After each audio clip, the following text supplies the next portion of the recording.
Hello, hello, Sreejith സാറല്ലേ? അതല്ലോ. ഒന്നാളൊരു time missing കേസിന് ഒന്ന് പിടിച്ചോണ്ട് പോയായിരുന്നു വീട്ടിൽ നിന്ന്. ആരെ? പെരുമ്പഴേന്ന് ഒരാളെ വന്ന് രാത്രി കിടന്നുറങ്ങിയപ്പോ കിടന്ന് വിളിച്ചോണ്ട് വന്നായിരുന്നു, ഒരു പാർവതി എന്ന് പറയുന്ന ഒരുത്തിക്ക് വേണ്ടി. പാർവതി ഓർമ്മയില്ലേ? പെരുമ്പഴ കുരിശടി എടുത്ത് 2 പിള്ളേര് മിസ്സിംഗ് കേസിന്. ഓർമ്മയുണ്ടോ? ഇപ്പൊ എന്താ പറ്റിയെന്ന് അന്ന് സാറിനടുത്ത് എല്ലായിടത്തും ഞാൻ പറഞ്ഞില്ലേ, എന്റെ പപ്പാക്ക് വയ്യാത്തേ ആന്നോ?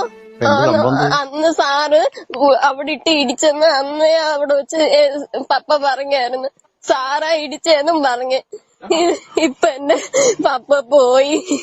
ഞാൻ എന്റെ കാര്യം പറയുന്നേ. തെളിവുണ്ട് സാറേ. അങ്ങനെ ആശുപത്രി പോയപ്പോ ഇത് ആരെ ഇടിച്ചെന്ന് വെച്ച് നട്ടല് മൊത്തം പഴുത്തിപ്പോ സീരിയസ് ആയിട്ട് കിടന്ന് ഇപ്പൊ പോയി.